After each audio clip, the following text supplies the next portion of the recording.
All right, hello and welcome to the Plumbing and HVAC Marketing Podcast. Super excited to have you with us today. We're interviewing highly successful plumbing, HVAC, electrical home service contractors from across the country on what they're doing to keep their phones ringing, their trucks running, and their business booming. And I'm really excited to be joined today by Marc Mason from RCL Mechanical. Marc, thanks so much for coming on today.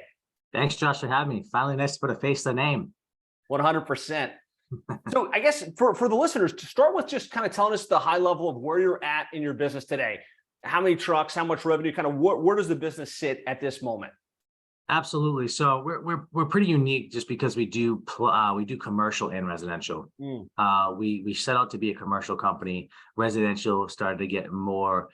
We quickly realized how much profit was in the residential sector. So we kind of changed a little bit, and we're trying to get it to be almost 50-50. We're getting there right now. We're about 75% commercial, 25% service, but we're moving in the right direction. Right now we have, I think, 20 trucks on the road to between both divisions. We are on track to do about $14 million this year, and we were established in 2020. So it's been a crazy 3 years, exciting growth, and we've met a ton of great people along the way. With your team, for example, and some other really good partners that kind of really push the growth for us. So phenomenal, man. You say from 2020 to 2023 to $14 million, 20 plus trucks in the field. Congratulations on your success. I mean, that's phenomenal. Thank you. It wasn't easy. Yeah, so that's what I want to do now. We're going to get into, listener, we're going to get into like how he's marketing, how he's gotten the commercial and the residential side humming. Before we do that, what's the mix of service? Residential, commercial? Is it mostly plumbing, HVAC? What's the mix of services? Commercial plumbing. We do commercial plumbing only. We're not into HVAC yet. Residential, we do both plumbing and HVAC. Got it. So HVAC and plumbing on the residential side, just plumbing on the commercial side. So 2020, you decided to start this business. Obviously, you've had exponential growth. How did you get started in the trades, and kind of what led you down the track to where you started RCL Mechanical? Absolutely. I'll get into it a little bit. I'll keep it short. So long story short, I went to a vocational school. I took plumbing. Quickly in vocational school, I learned what money was. And when I went on co-op in plumbing, I'm like, oh, this is cool. I can get paid to go out on job sites while I'm supposed to be in school. Perfect. I'm in. So I learned that. I graduated high school. I quickly started. I actually landed a job with a large mechanical firm out of Boston, Massachusetts. I worked for them, but on the side, I did my own stuff.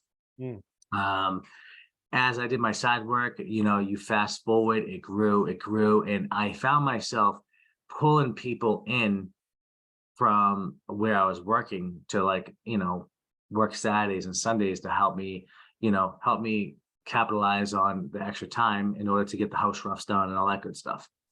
So, you fast forward into and I called it, at that time, I called it like Mason Plumbing, which was my name.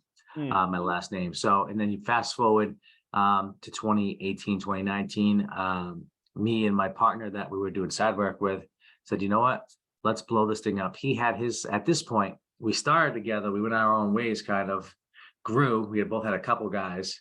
And then 2019 or so, we had the idea of coming together, and that we would rather be a 50% owner of a $50 million company than 100% owner than a $1 million or $500,000 company. So that's where we're all in.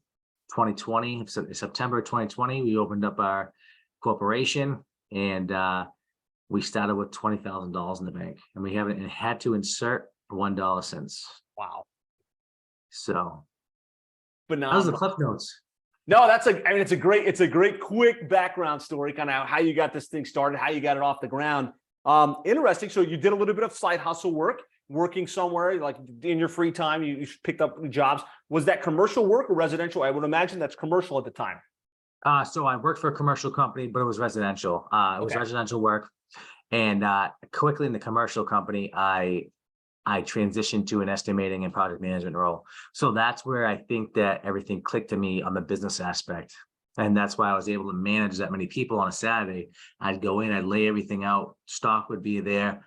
Let's get this installed. Because when you're operating a commercial plumbing company, that does 50, $60 million a year when you're a project manager, you're managing $2, $3, $4 million plumbing projects. And the one thing, their KPIs is, are we going to beat the labor hours? That's how they make money.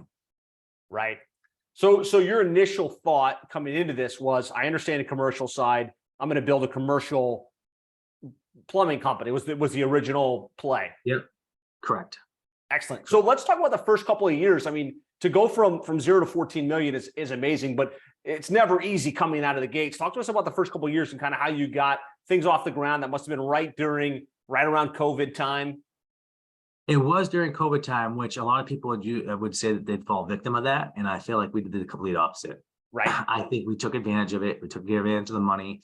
And to be honest with you, it was just us being creative. I was never good at marketing, but when I was sitting there 8 to 12 hours a day, figuring out how I'm going to blow this thing up, figure out when it's the right time to hire, figuring all these things out,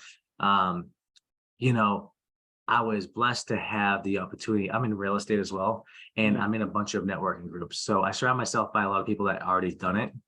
And I had the map, I had the recipe, I knew what to do. It was just a matter of putting my head down and putting in the hard work.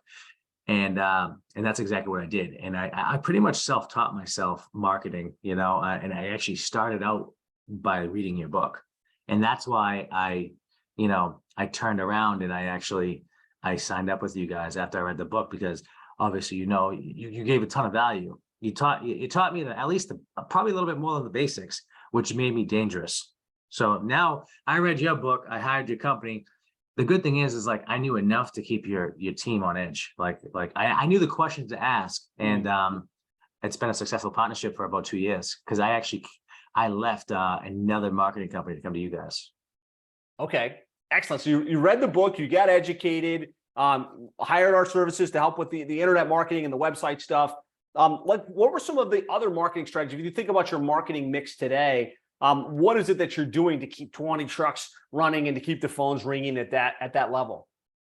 Well, I'll start off with saying that there's no correct map for it. It's always moving. So, and that's what it is for us. I just think that we have a very, our base brand is very well known in our area. We're all over social media, and I'm sure a lot of people start with PPC and Google SA and all this stuff. But I honestly think it all reverts back to the website and our brand name.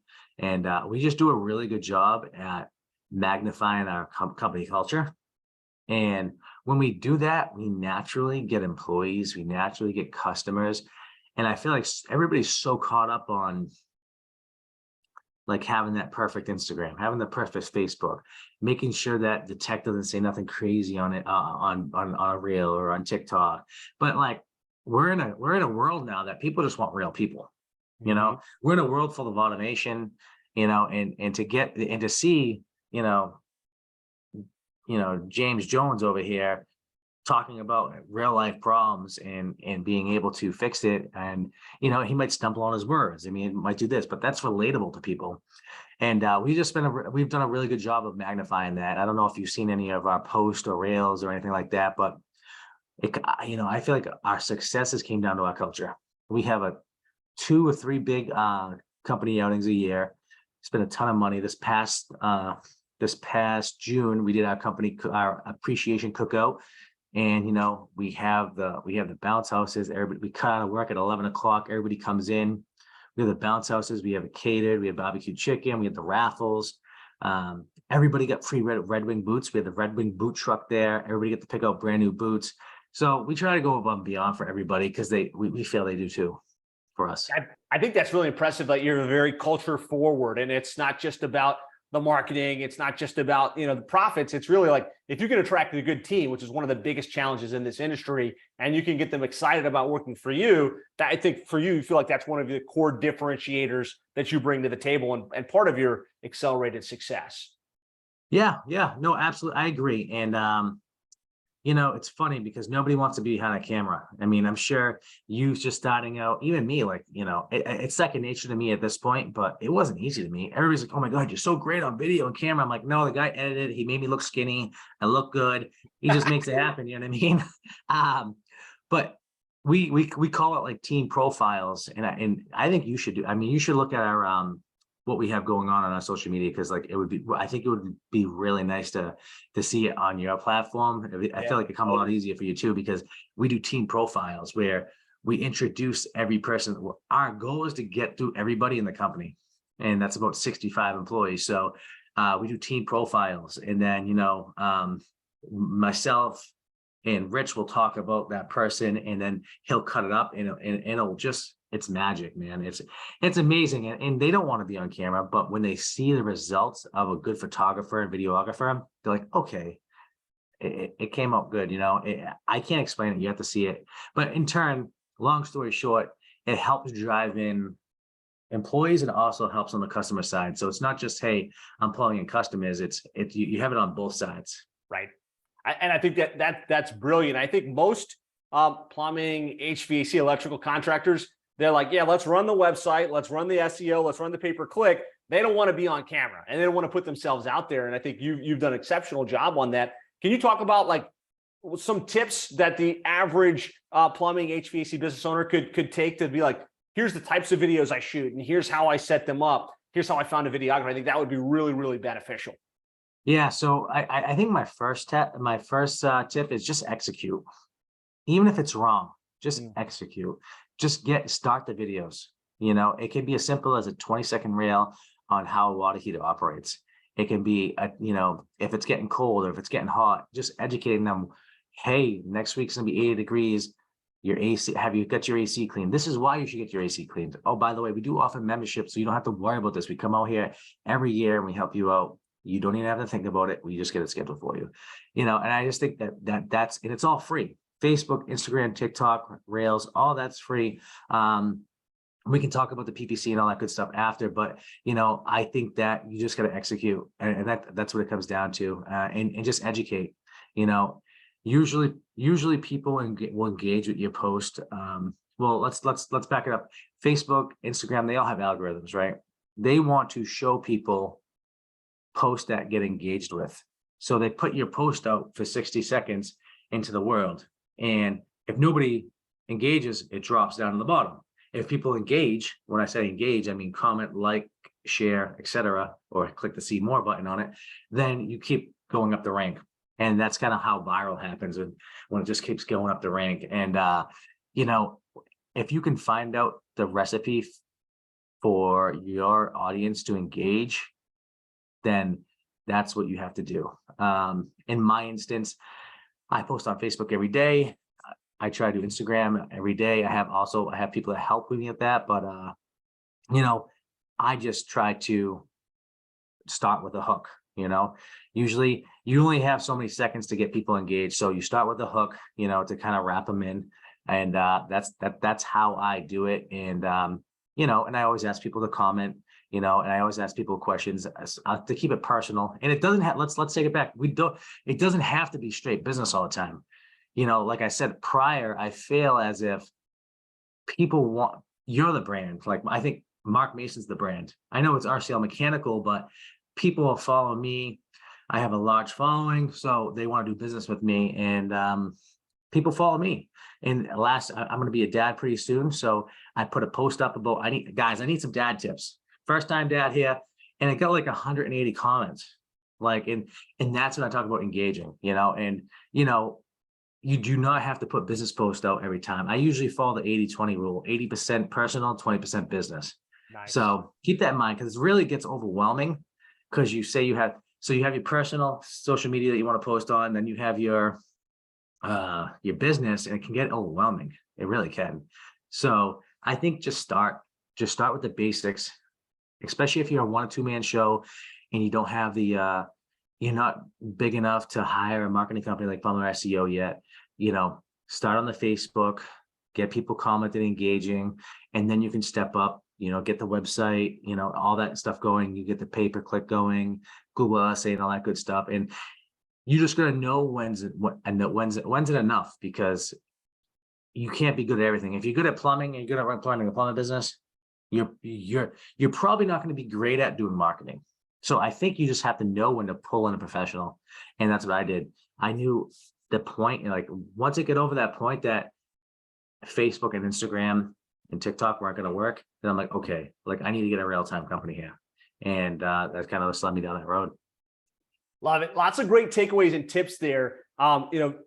Perfect is the enemy of done, right? So if you're waiting for the perfect video to happen, you're never going to do a video, right? And I bet you if you look back at Marc's first videos, he was bad lighting, bad setup, and he did a lot of at-bats. He created a lot of videos, and over time, he got comfortable with it. He got confident with it. He started getting better and better, but it also helped to build that engagement. I think that's a great tip.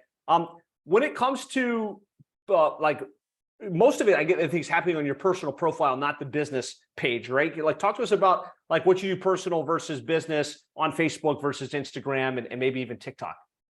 Yeah. So let's talk business first. On the business end, I really keep it team oriented.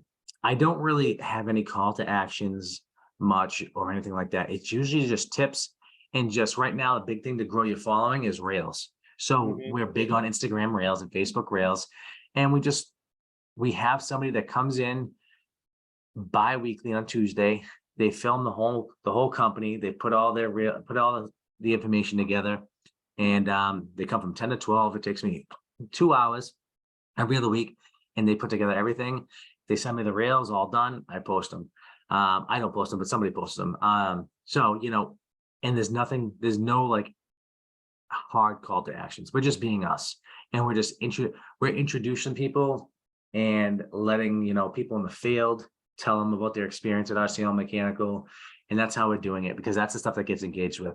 You have to keep it emotional in order to keep people engaged. People want to feel touched, and that's why the dad post gets so much engagement, because everybody could relate. So, and that moves me into my personal. I think Facebook kind of gets mad at you and Instagram when you don't post, because they want people on their platform. So I post daily. So, and I post anything, guys. I post anything, and I tell my team the same way. I said, I don't care if you have to take a picture or a story of that printer and tell everybody what kind of model and serial number it is. I don't care. Post, because and I do care, but I'm trying to get them engaged and not rhythm. Yeah. And not, because you can sit there and be like, I don't know what this caption gives me. What should I do with the caption? So just know that it's not going to be perfect. I've been doing it for years and years. I'm sure you have, Josh. And it's just, you're just going to do it. And it's okay to manipulate other people's work and make it your own. It's not stealing, and that's in my opinion. Just because Josh posts something good doesn't mean I can't take it from Josh and reorganize the text and put my spin on it and repost it. If I see that I got a great engagement, then so be it.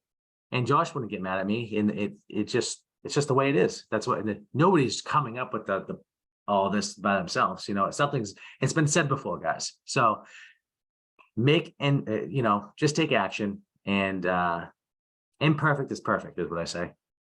Love it. So good. So just out of curiosity, so you kind of posting this content, you're getting videos of the team. You mentioned using, emotion in the videos. Do you have an example of like 1 or 2 videos that you did that just got great engagement, and kind of what the hook was, what the angle was? Yeah. So the most recent one was,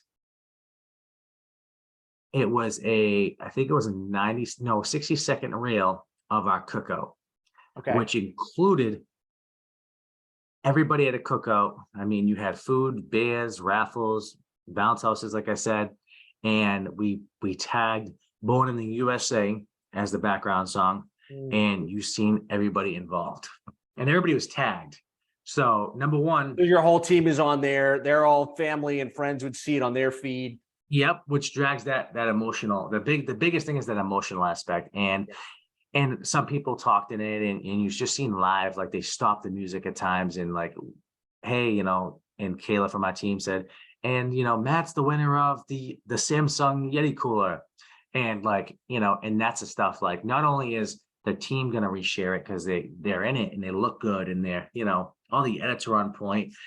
It was an attractive video, so it's usually emotion and education is what's really going to grab traction. I don't know if you want to add to that at all, but I think that's great. I'd love to give an example on the educational side. Obviously, there's like the obvious questions your customers ask, right? And there's a great book called They Ask, You Answer. Listeners, if you haven't read it, I highly recommend you check it out because it can help you think through how to, kind of come up with the right content prompts. I'm curious for you, like, how do you figure out if you're doing almost every week, you're doing these new videos, how do you come up with what the topic's going to be for, especially the how-to or the informational type content?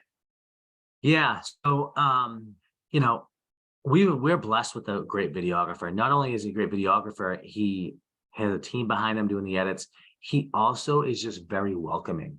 He walks around our office and he smiles and it's almost like allergic. He actually was the one of the main characters in Massholes when they did that reality show for Boston.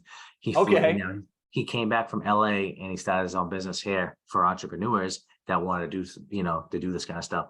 So very likable person, because that's the thing. You cannot have someone behind the camera with the camera in front of you being like, hey, say something cool, Josh. Yeah, make me comfortable. Give me something interesting, right? Make me look good.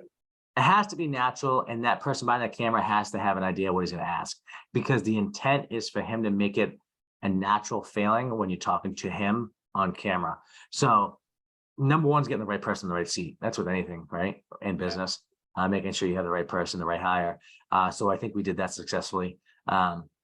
And for educational content, it can be simple, guys. It can be anything. And the best part is you can repurpose it.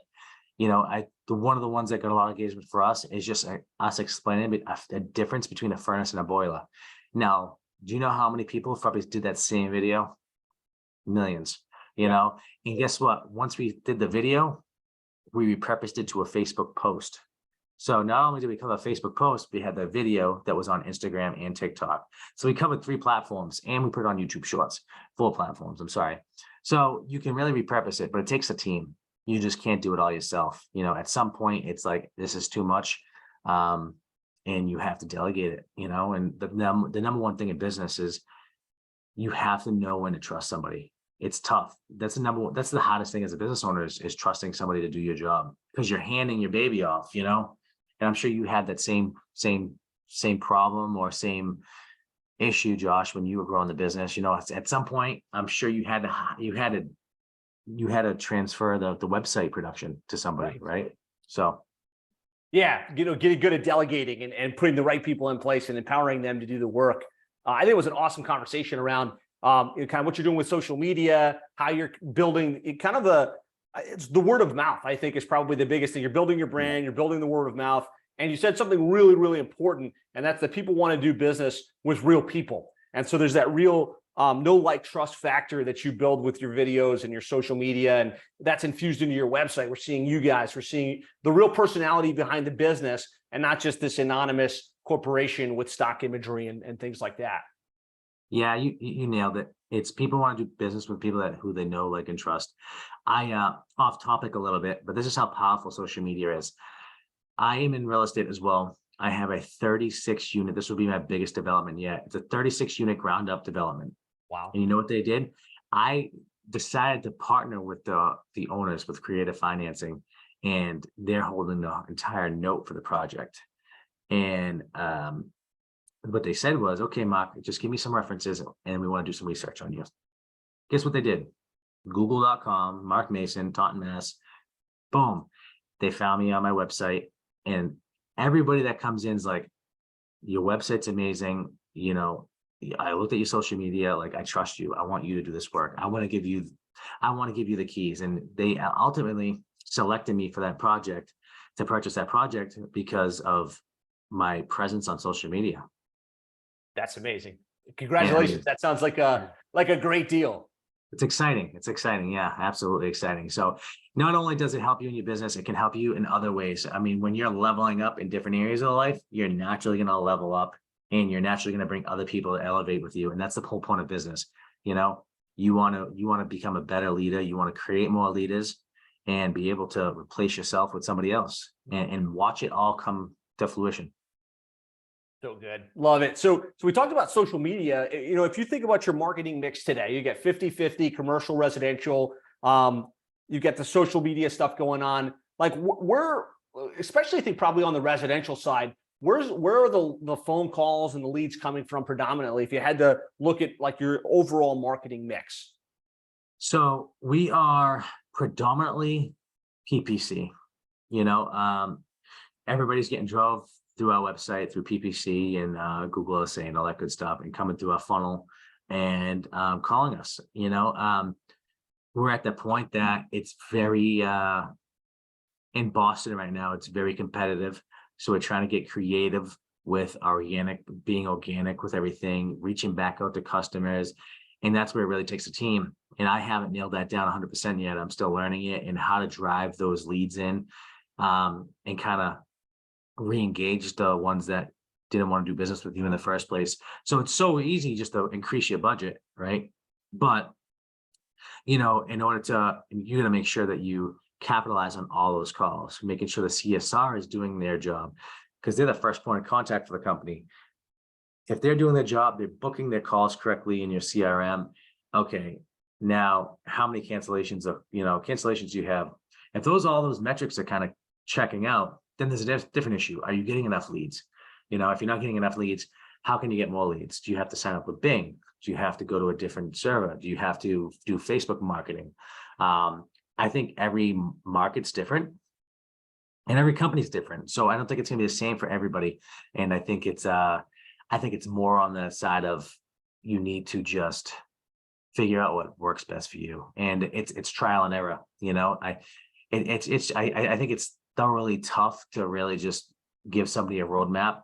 Like I'm sure, Josh, you can give somebody a map on what to do, but you don't know if they're going to be heavy on PPC and a little less on Facebook market. Like everybody's different, you know, and ultimately it comes down to having the right people in the right seats in the company. So you're dispatching properly, you're increasing your revenue through your dispatcher, your technicians are creating sales on site, and all those things add up. You know, your salesmen are going out to the job and they're executing properly, trying to close the leads on site. So everything can kind of work together. And I know I shot a lot over to you right there, but I think it's just a collaborative effort in order to make it successful. 100%. Lots of moving parts, lots of things, trying to figure out what's going to land, what's going to work.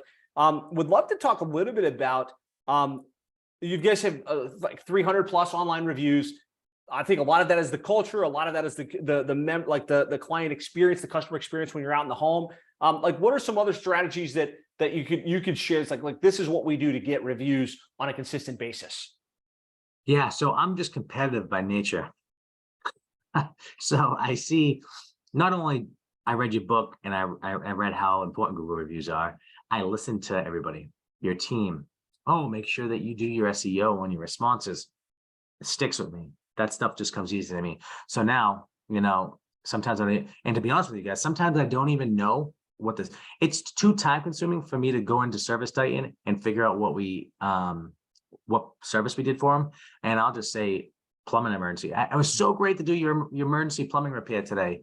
You know, we appreciate your business. We could have did AC for them. I don't know, but that's my way of kind of putting that SEO back into the world, and they're not going to see it. You know, they're not going to care. You know, it doesn't really matter. So that's me being imperfect until I put somebody in that position to do so.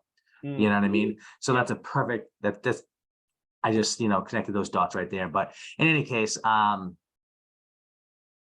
forget where I was going with it, but you're very competitive by nature, and we're talking about how you built up your reviews and what you do to get the Google reviews. It's repetitive. I think you can go to your team at your weekly meeting or your bi-weekly meeting like we have, and you can say, hey guys, we need to go more Google reviews. And it's gonna, if your team's on point, they're gonna say, let's do this. You know, the team needs more Google reviews. It's gonna help us boost the business and help us during the recession coming in. But that kind of, like, you know, everybody's human. It falls off. And once they leave that meeting, it's not important to them. You know, it may be important for them the next 4 to 8 hours, but the next day it's like, it's back to the same old. So you have to consistently train. That's why we get so many Google reviews in such little time. We're consistently pushing Google reviews at the meetings. And until recently, we just started giving everybody $10 a review. So now it's almost like a spiff. You get a review, it's $10. And we have some people get like 8 to 10 a week. It doesn't sound like a bonus. Yeah. That's a nice little bonus. And $10 doesn't sound like a lot, but when you get 8 to 10 a week, that's an extra $100 in the bank, you know? No doubt. I think So building into the company culture is huge. I think gamifying it like you have, like, hey guys, you're going to make some money, and you're kind of recognizing the guys that have got the most reviews in your biweekly meetings. Tactically speaking, like, do you have any messaging or kind of how you train your guys to ask for the review or to set up the fact that there's going to be a review request in the home? I think down the road there will be. Okay, Right now, I let them organically figure it ask for out, the right? review. We want more Figure reviews. it Like, out. say what you need to say, like whatever's comfortable for you.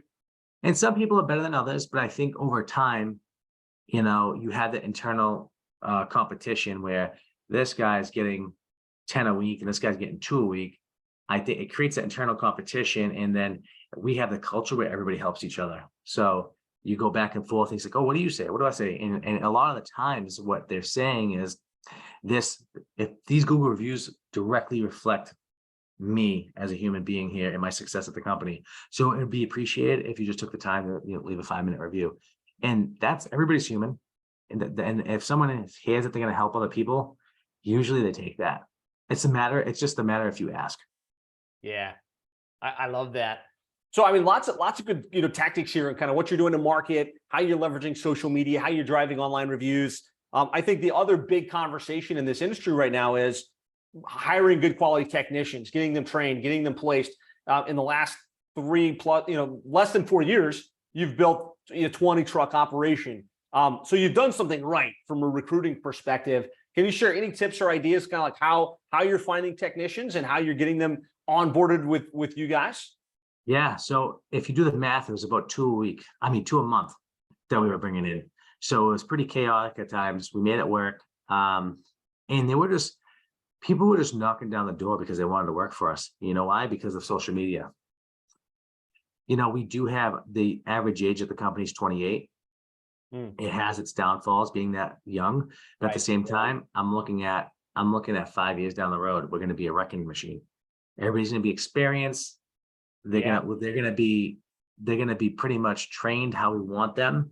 And I think we're going to be, exactly where we need to be as a company in a couple of years, which is exciting. So I'm looking at the positive, not the negative there. And I think it comes down to social media. There was probably maybe a handful of interviews that I did where they did not mention our Google reviews and our website. Every interview, everybody's very, very impressed with our website. And I'm not just tooting your horn, but it's just, that's what they looked at. They said, "You're very professional." Then we looked at your Google reviews, and I want to work for a company like this. I swear to you, that is every interview. And we actually have a funny joke. We actually give everybody at the interview a painted vision, which is a 3-year vision of where we want to be with the company. Love it. At the interview. And we also give them our core value card. And if they don't take it, they don't get hired. So it comes full circle. And when it comes in, they come in, they see that they were together as a company. We have our shit together. They have core values. And that's me thinking hey, they're not taking no for an answer here. This is what they want. This is their vision. Their vision is directly tied to me and my success and the growth of the company. And look at their Google reviews on their website, and the interview went well at Marc. It seems like, they're pretty good people to work for. And I always offer anybody, do you want to take a walk around? Do you want to meet anybody? Do you want a coffee? Anything, and that's kind of how, and some people are like, yeah, let me see your warehouse. Let me see this. Let me see that. And they like it, and I think they can feel the energy when they walk in the door, because our team goes up, hey, it's a genuine smile. It's a genuine, how can I help you? And I think that's a direct reflection on the culture of the company and how I think that's the recipe for success on bringing in great help. I love it. And so you're in the coveted position where you're their employer of choice. Like, if they had the opportunity to work at 5 other plumbing or HVAC companies, they're like, I want to work at RCL because they seem like a really solid organization. It seems like a fun place to work. And it sounds like it's a lot of word of mouth. Other technicians say, yeah, this is a cool place, and they see you on social media. So is there any Indeed job postings or headhunting happening, or is it just organic? I can't imagine just organically people showed up at your door to the tune of 2 hires every single month for that window of time. I wish. No, we Right. do. We do a lot of Indeed, and we've actually written Facebook ads. Got it. And just targeting people with the plumbing, the plumbing background in the local market. Were you targeting that, Massachusetts area, or did you kind of go national with your targeting? No, we just that Massachusetts area. And another thing is people do what's easy. So you have to make it easy for them to apply. If they have to walk in and fill out an application, now you're coming from this many guys to this many guys. So now you just, all in all, you just have to make it easy for them. And not saying that you can't qualify them, but it's just like sales, get in the door. It's just reverse engineered, just because somebody doesn't want to come in and fill out an application doesn't mean that they'll be a good fit. So make sure that you have paper applications, make sure you cover online applications, make sure you have the careers email, and make sure you just, touch every aspect that you can. So everybody, there's every avenue they look that they're asking for an application. So good. Some great insights there from a $14 million, probably one of the fastest growing plumbing HVAC contractors in the country, by my estimation. From 0 to 14 million in that period of time is just phenomenal. Obviously, you're very abundance minded. You're a self-educator. You read books. Are there organizations that you're a part of that, like best practices groups that you plug into and learn from? Yeah. We recently signed up with CEO Warrior last year. Awesome. So they've been a great help and resource in order to get us where we need to be today. So, and it kind of goes back to what I said earlier in the podcast. It's learning. It's getting around the right people and getting a mentor. And that's what CEO Warrior is. It's essentially it's a group of mentors, and they have tools and resources in there to help you grow. And I'm in a few other groups. I'm in a group called Apex out of Texas with Ryan Stuman, and I'm in Arte with Andy Frisella. So I'm touching a lot of different groups. I spend a lot of money, and I also have personal coaches that we spend more time together, other than that group aspect. So I spent some good money on getting to where I want to be, and I think that an average person is not going to think they're going to get their return. But I'm sure, Josh, you learned off somebody. I'm sure that when you just started your company, you were going to these networking groups and you had coaches, and there's no way you built 100%. Yeah. So I think that is very underestimated. There's somebody that's already made the mistakes that you have. It's no different than hiring a professional marketing company like you. Like, you already made those mistakes. You know how to build a platform for marketing, plumbing and HVAC. So it's almost, you're like the coach in essence, right? You're running the service, you're coaching. You may own the website or anything like that, but essentially you're coaching me through having a website and marketing. And it's almost the same essence, if you look at it like that. No doubt. Great stuff. Yeah, I think, your investment in peer groups, in coaching, has obviously paid dividends, right? Not just on the success of your business, but in kind of the person that you are and the success you're having in your passive investments. It sounds like you do a lot of stuff with real estate as well. So I think, if you're listening to this and you don't have a peer group that you're part of, and you're not plugging in and self-educating, that might be the missing link, right? You might just need to get more active in like developing yourself so that you can level up as a human being. Yeah. Get uncomfortable being uncomfortable. Yeah. That's where you have to be. Yeah. It's not easy. Like, it's not easy to do podcasts all the time. It's not easy to go to networking events and communicate when you're not in the mood of communicating. You can just get into, there's so many things that go on in people's lives all the time, but you have to do the hard work in order to get where you want to be. And if you want to be a $2 million, $5 million, $10 million company, these are things that you're going to have to do. You're going to have to hire support. You're going to have to hire employees. You're going to have to market. You're going to have to be the best at marketing in your area. You're going to have to attend networking groups so you can stay ahead of trending items that come to your industry. And not to mention, I know we talk a lot of business today. I think when you're personally feeling good and you're confident and things are going well in your own life, it automatically kind of drips into your professional life. And I say that because, and you have to find what works best for you. Because one tip that I'll give you guys that worked very well for me is I always thought I had to be in the office at 7 a.m. with the rest of my team. And I tended to lose myself a little bit. And what happened was through coaches and changing my structure and doing time studies, I figured that I couldn't get everything I wanted to get done in a day. So things had to change. And one of the things I did change is I put my morning routine. I now I'm at the gym at 5:15 in the morning, and I don't go into work till about 8:30, 9 o'clock. Which sounds like, when you're like the owner of the company, it's like, once again, it's the trust factor, right? Is everybody at work? And it's like, I want to be able to show these guys that I can do it too. But I pulled back on that, and it exponentially helped my personal and professional life so much. Now when I go in, I am like, good morning, Sarah. Good morning, guys. How you doing? Is there anything you need from me? Good, perfect. I'm just so much more relaxed, and I'm not in a rush. Before, I was just rushing through my day, trying to get the boxes checked, getting through everything, getting through all my emails. And I tend to stress myself out, come home, be stressed out. Obviously, you get it, then you have your wife and your family that you have to deal with. And it's nice to actually disconnect in that aspect. So if something's not working, if you're not happy, think about it. Take some time to yourself. And what worked for me is I switch my gym routine from the night to the morning. I read my book in the morning. I do what I have to do in the morning, and I, get my coffee. I go into work. I roll in about 8:30ish, walk right into my meetings. It's boom. I walk right into an 8:30 meeting every day, and it works for me, and I think it works for everybody else too. And if you're working hard and you're being the leader that you want to be, nobody's going to question it.